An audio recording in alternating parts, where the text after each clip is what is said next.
bringing our next comic to the stage. She's a tremendous performer, a staple of the New York scene out here in comedy. Was on featured on Comics That Kill. Ladies and gentlemen, Miss Victoria Arnstein, everybody.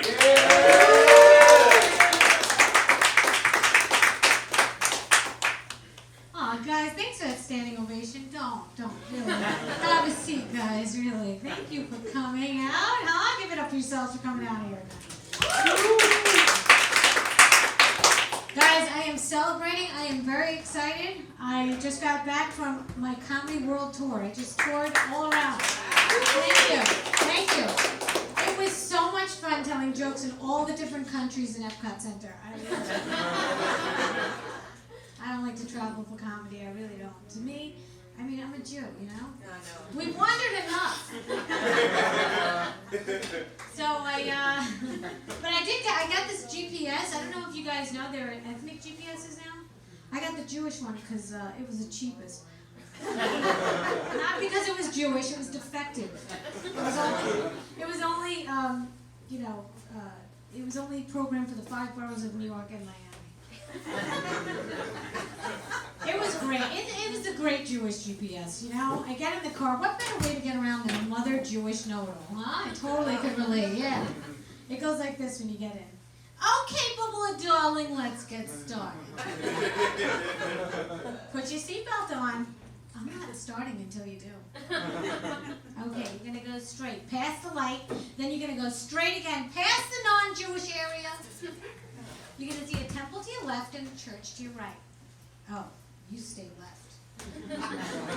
Then when I don't make the right turn, it goes like this. Oh my God, you never listen to me. Why do I bother? Why do I bother? When I get to the destination, it sings. Hava, Hava. I recommend the Jewish one. The Arab one for me, not a good deal. No bueno for me, all right? You get in the car, it goes like this. Okay, no seatbelt, no problem. Go as fast as you can. As fast as you can into building, doesn't matter. I get to the destination, it goes, la, la, la, la, la, la, la. This is your final destination. Oh, good, you're a good crowd. Not everyone loves that joke, I'm not gonna lie. I know. There was people that do recognize me. I don't know if you notice this, but I don't know if anybody else recognizes me. Do you? All right. Well, people in New York come right up to you, and they're very aggressive. This one woman came up to me, and she goes, I know you, you're hilarious. I said, thank you. Did you see me on my Comedy World Tour? She said, I saw you telling off that manager at Walgreens the other day. But I was hilarious. That's what that mattered. I know I look like every bitch who's ever complained to a manager. I get it a lot. But you know what? In my defense, that toothpaste was on sale, and I'm a Jew. Anyone else here? Chosen? Yeah. Can't imagine why everybody hates us. We tell everybody we're chosen. Because we are. Anyone who did not laugh is laying low. I'll take one for the team. It's all right. You guys are cute. I forgot what I had to say. All right. I'm nice, though. I am. I know I perceive as that bitchy person, but I really am nice. Sometimes I'll be driving in my car, and I'll stop my car for some pedestrians. You're like, you may go. Not you. So they say do what you love and you never have to work a day in your life. So I got married and I do my husband. Exactly. Just celebrated 24-year wedding anniversary, guys. Thank you. What a special anniversary it was. My husband took me to this supermarket. And it was 24 years. That's what happens. It wasn't just any supermarket. It was Whole Foods. I'm crushing it, right? I've been telling that joke for 11 years. People ask me, what is the secret to your long marriage? I don't know why they're talking, but maybe don't. Maybe don't talk now. Maybe don't talk now. All right, thanks. What was I saying? I don't remember. Oh, me. Whole Foods, right. 11 years. Oh, yeah, no, 24 years. But anyway, what's my secret of my long marriage? My secret is that I, first of all, I could end any argument. I just lift up my shirt. I think my husband's addicted to makeup sex now. Like, it's really, I'm starting to make the connection. Every time we have a fight, he wants sex, right? The other day we had a huge fight. He inches up next to me, and he goes, hey, babe. I'm like, oh, no. That shit's going to cost you. Yeah, the next time you get near it, you're gonna have to swipe a credit card through it. But I'm actively listening to him now. Yeah, that's different from just listening. I actively listen. The other day, we were laying around in bed casually, and out of nowhere, he says to me, I want an adventure. I want to go hiking all over the world. I love the element of surprise and the adrenaline rush. So I pushed him off the bed. I handled everything. It was free. We didn't have to leave the house. Huh? Best wife ever. He also loves a challenge, so I made up this new game called Eeny, Meeny, Money Mo. That's where I empty all our bank accounts and make him guess where that money is. I have a friend. She's a whore. She's actually a prostitute. That's higher up. Yeah, that's where they get paid, you know? You know? Anyway. She doesn't call herself a prostitute, but every man takes her for dinner, and then they pay for dinner, and then they have sex. That's a prostitute, right? I'm not even putting her down. I'm actually really jealous because I'm married and I only have one client. He's away and business is slow. So, anyone here a feminist? Let me hear it from the feminists out here. Yes. Yeah? Feminists are fucking shit up to me, I'm not gonna lie. My husband started to think we're equal now. I'm so much more superior than he is. Like lately he's been asking me to do this thing called, work. What do you mean, like a day job? You know, I tell jokes for 10 minutes a night, right? Because that doesn't do anything. I said, oh, really? I asked you what I was good at. You said I was great at complaining, and I don't shut the fuck up. I think I nailed it. Do you really feel like that, honey? He goes, yeah, I feel like all day, every day, all I do is work for you. That's all I do is work for you. Oh, my God, honey. You're right, you do work for me. Who said you talk to your boss this long? Wrap that shit up. Break time's over. A millennial came up to me after the show once and she goes, don't you want to work and make your own money? I said, no, I want my husband to work and make my own money. She goes, don't you want to contribute to the world? I said, what do you do? She goes, I'm a cake decorator. I said, oh, so you contribute to obesity and diabetes? You know what? I got 3 kids in the bath at the same time, and no one died. Do you know how hard that is when I'm fixing a martini? And they're screaming, Ma, don't drown me. Don't drown me. Hard. Oh, I hate kids. Not everyone's, just mine. You know, very clingy and expensive. When they were little, I had to pay for everything with the money my husband gave me. I know. I had to pay for their food. I had to pay for their violin lessons. I had to pay other children to play with them. Kidding, they don't play violin, I'm not a monster. My friends give me such a hard time because I give my kids an eating disorder, you know, to save money. It's a good tip. Not the kind of eating disorder where they throw up their food. I'm a Jewish mother, I would never do that. That's a waste of food and money. The kind where I tell them they're fat, and over time they don't eat dinner. That shit adds up, and there's a Porsche out there with my name on it. It's not going to buy itself. My 14-year-old is really a pain in my ass now because she still lives with us, you know? Yeah. She walked in on my husband and I having sex. That's a true story. I said, don't you knock? She goes, you're in the kitchen!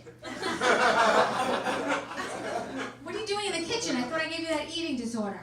Now I have to have that long, awkward talk with her. You know the one, but I have to tell her she has to move out. It's okay. She's doing okay. She's actually school president, guys. Give it up for my daughter. Thank you. Thank you.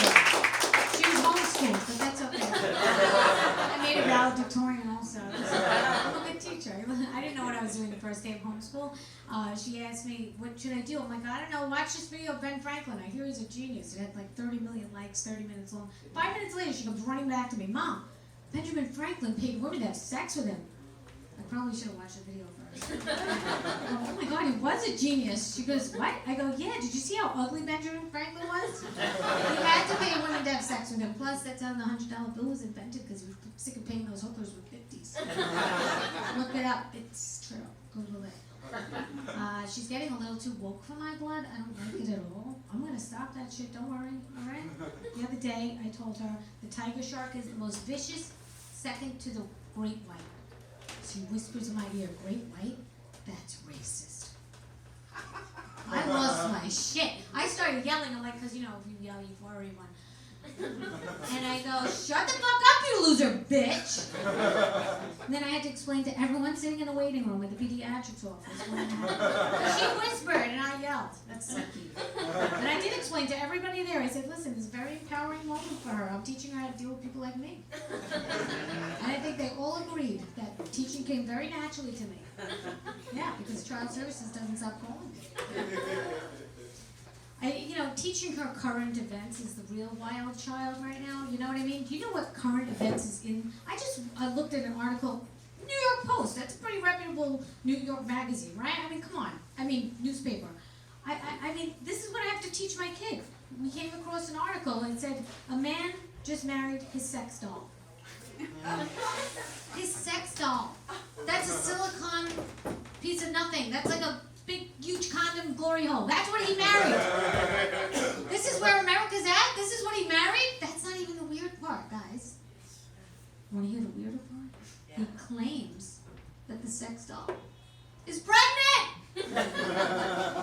What? That's where we're at. That didn't fall very well, but you know what? It did land, but it didn't land very well. But that was a good joke. It was a good joke. I'm going to stick with that joke. I just wrote that joke, too. You guys into masks? There's a school of thought with masks, no masks, anybody else? Anybody? Who's for masks? Yes. You definitely. Yes, definitely. Really? You think they work?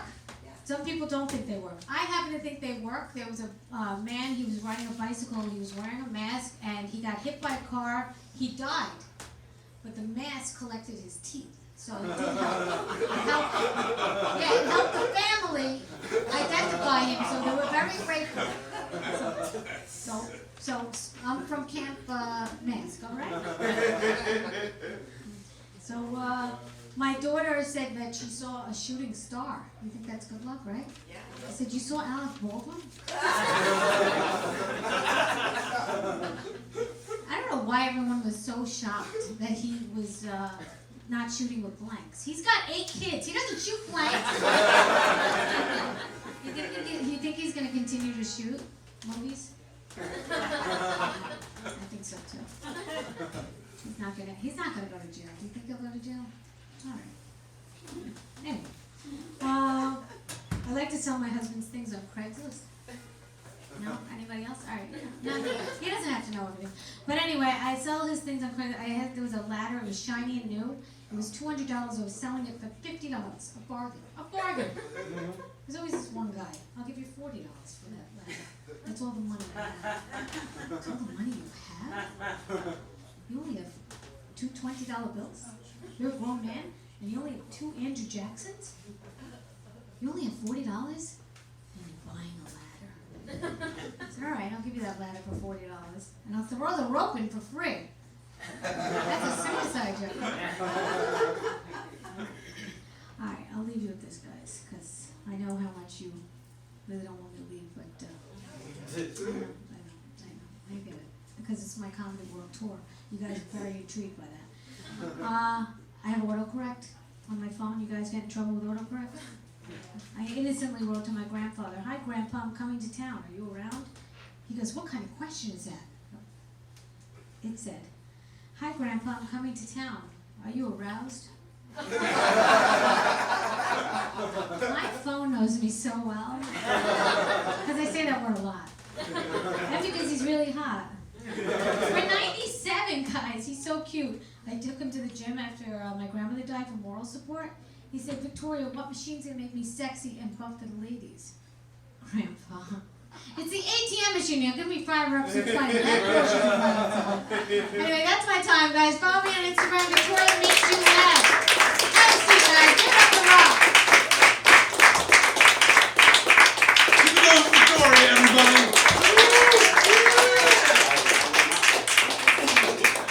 Kicking that cord all over the place. Sorry about that. I just kicked it right at you.